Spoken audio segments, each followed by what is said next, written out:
Erin deWard. March 17th.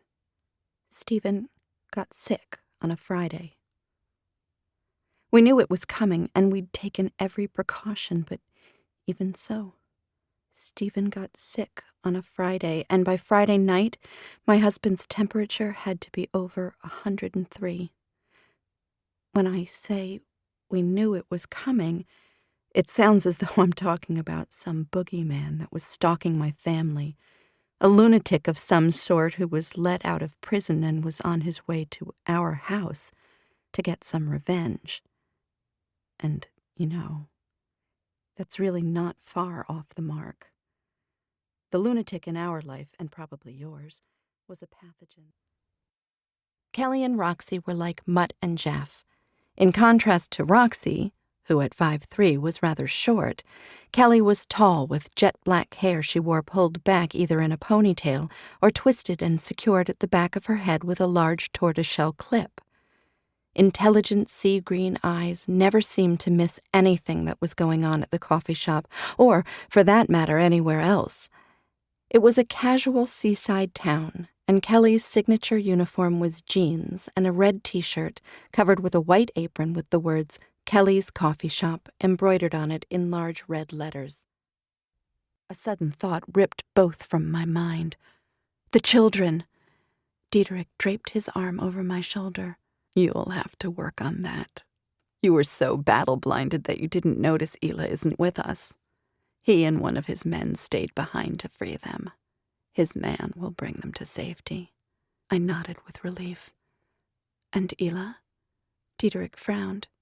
He'll be here soon, he snapped before quickening his pace. I grabbed his arm, forcing him to face me. Don't be like that. We wouldn't be here victorious if not for him. He's our ally. And your lover. He crossed his arms and looked down at me. I crossed my own and cocked a hip. If you'll recall, that was your idea. Don't be petty. We still have more people to kill.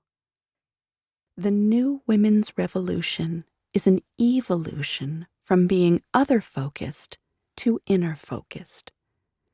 When our attention is trapped by fearful shoulds, what-ifs, and don'ts, we scatter our energy and struggle with knowing what is authentic for us.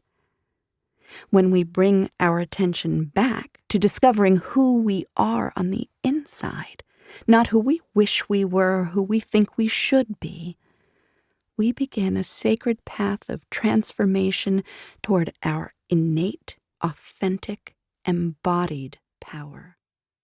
They didn't, Mama. I watched. No one's coming. Alma spoke into her mother's shoulder, clearly not ready to let go. We ran so fast, Mama. That's a good girl. You gotta be fast. Now come on in the house so I can clean up those little cuts on your face, the woman instructed as she brushed her thumb across her daughter's cheek.